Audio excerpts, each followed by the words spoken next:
Michel Louis Christophe Roche Gilbert du Motier, Marquis de Lafayette. He took his bride from Paris, population 750,000, 300 miles south to Chateau de Chevignac, population maybe 200 on a good day. By all accounts, Julie did not resist, she did not object. This was her duty.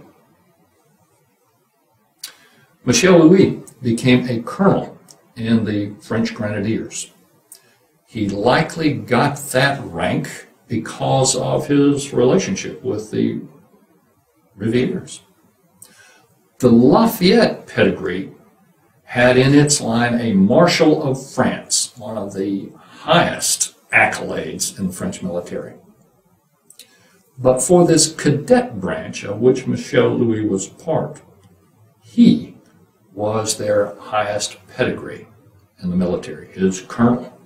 No one else had gotten that high.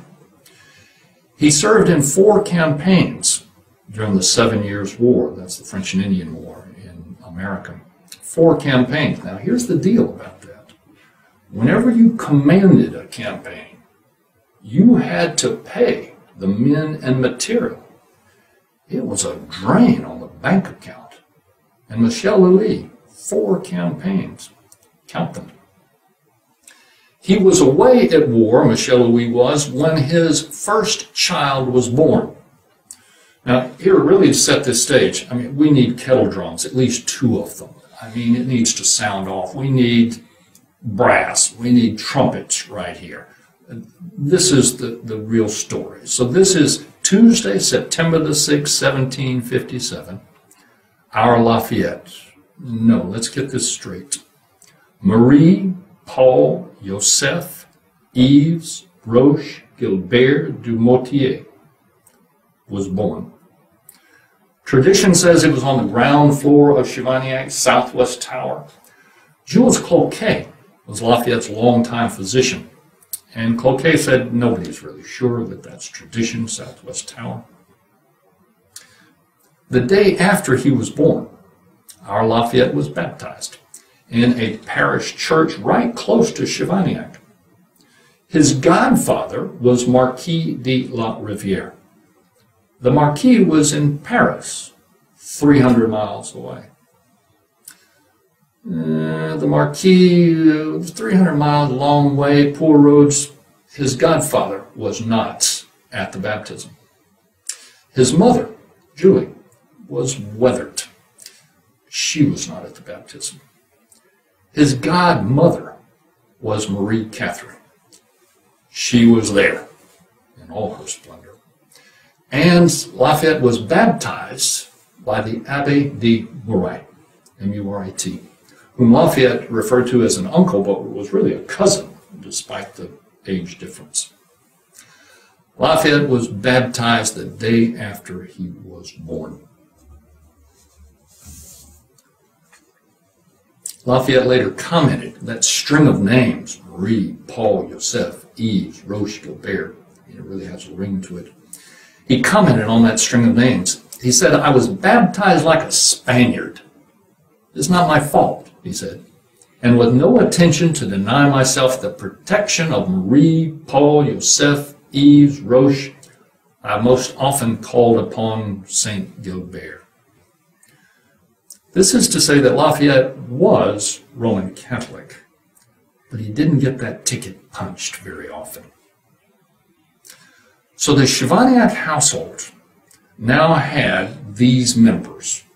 There was Julie, there was our Lafayette, the family called him Gilbert, there was Marie Catherine, there was Marguerite Madeleine. Never wanted to get married, never wanted to leave home. Louise Charlotte had by this time married and left home and had a child of her own. That would be Louise Marie, who was 3 years older than Lafayette. Michel Louis visited Chevignac, but not very often. You remember he was involved in those campaigns. And on Wednesday, August the 1st, 1759. Our Lafayette was not yet 2 years old. Michel Louis was at the Battle of Menden. This was part of the 7 Years' War, French and Indian War in America. He was facing the English and artillery units on the other side of the battlefield. Michel Louis was second in command, but when his commander, his immediate superior, crested an embankment, an English cannonball cut him down. Michel Louis, his duty, he stepped into the breach, he crested that embankment himself, waved his men on, an English cannonball cut him in half. He probably never saw it coming. A baseball travels at 92.3 miles per hour on average. A bullet, 1,700 miles an hour. A cannonball, 600 miles an hour, and it can cut through 40 men and barely blink. Michel Louis likely never saw it coming. Interestingly, that English artillery unit was commanded by William Phillips. Our Lafayette would meet up with this self-same William Phillips at Petersburg, Virginia in the American Revolutionary War, the Virginia Campaign.